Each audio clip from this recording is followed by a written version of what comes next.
Hello and welcome to this edition of Full Circle with South Central Louisiana Human Services Authority. I'm your host, Keith Weissite. Thanks so much for joining us. However you may be joining us, we appreciate it. And I'm always glad to see and welcome back to the program my friend and colleague, Leilani Brunet. Leilani, thanks for being here. Thank you, and thank you for having us back again. Absolutely, absolutely. Of course, Leilani is an RN, she's a program manager. Let's talk a little bit about nicotine. It's one of those things that I don't think people like talking about much, but it's certainly making an impact in our area. Right, it's a growing concern. You're right about that. It's actually nicotine is actually a drug. It's a Right? stimulant drug. It speeds up the messages between the brain and the body, and is the main psychoactive ingredient. In tobacco products. And so it does occur naturally. So it's found in other plants. A lot of people don't know that, but Right? it's actually found in other plants, but on minuscule levels. But the highest levels are found in tobacco plants. And so where would we find it? Where would we find nicotine that people are using? Cigarettes, cigars, pipes.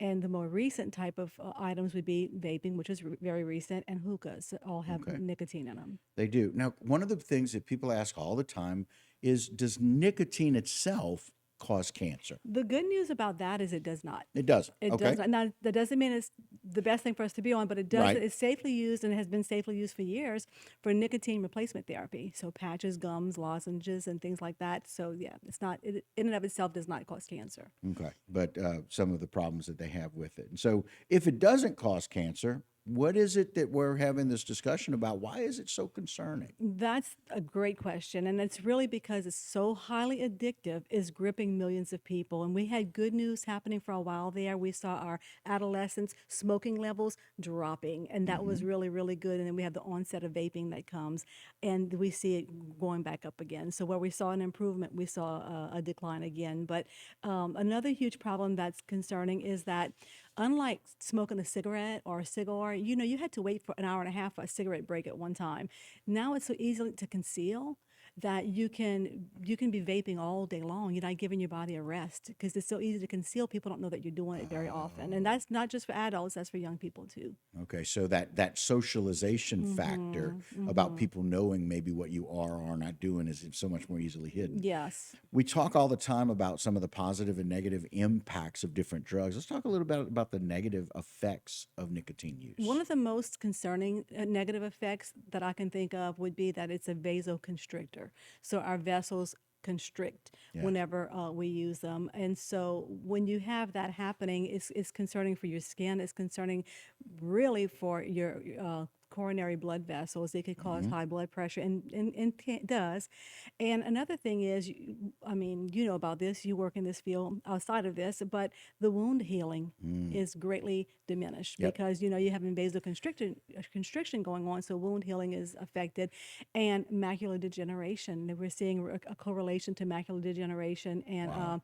progressive renal disease, and then for people that are pregnant, placental dysfunction. And we'll have people complain of, I'm dizzy, I'm lightheaded, I can't sleep well, my headaches. That's could be directly related to that.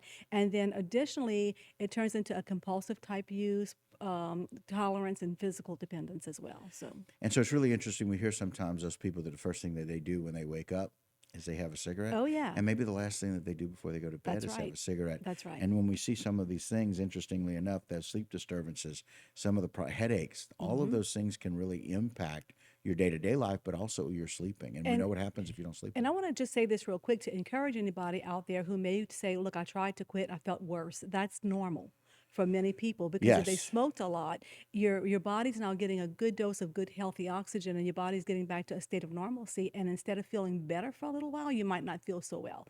But Right. give it time and you will see the benefits of that. Quick note, Dr. Jody Staggs said to me once, he said, Keith, people improve from smoking the moment they Yeah, choose that's exactly not to right. have that first cigarette Hmm. or first vape. That's right. So let's talk about maybe what causes cancer in people who do smoke or vape. Where's the causal factor The for that? cause of that is because it contains not just nicotine, it contains toxic chemicals. And so when you're smoking a cigarette, it releases about 7,000 chemicals. And we know that we've identified at least 70 of those that can be linked to cancer. Okay, and so that's kind of the correlation there. Yes. We Hmm. mentioned it a couple of times already. Vaping has become kind of this new thing, but I know that there's a lot of marketing about it. What are some of the concerns about how they're marketing I that? would challenge everybody to take a look at the early 1900s when they were marketing tobacco, Yep. and they knew the harmful effects of it. And for years, despite the evidence, they were claiming it was safe.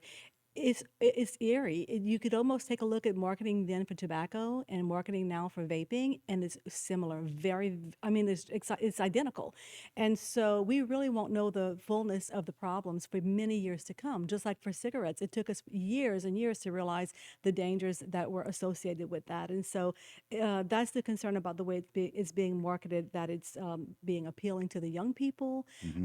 And like I said, we had youth that didn't smoke before, but had an appeal to that, and now they're vaping and having a hard time stopping for many of them. Right. And so I know that there's a lot of disagreements. Is there anything that we can kind of compare with pro vapors or non-vapors? Maybe some things that people can agree on. We do agree on a lot of things. The fact that nicotine is highly addictive, there's not a smoker or a vapor that wouldn't agree with that. Correct. We all agree with that. It's not necessarily healthy.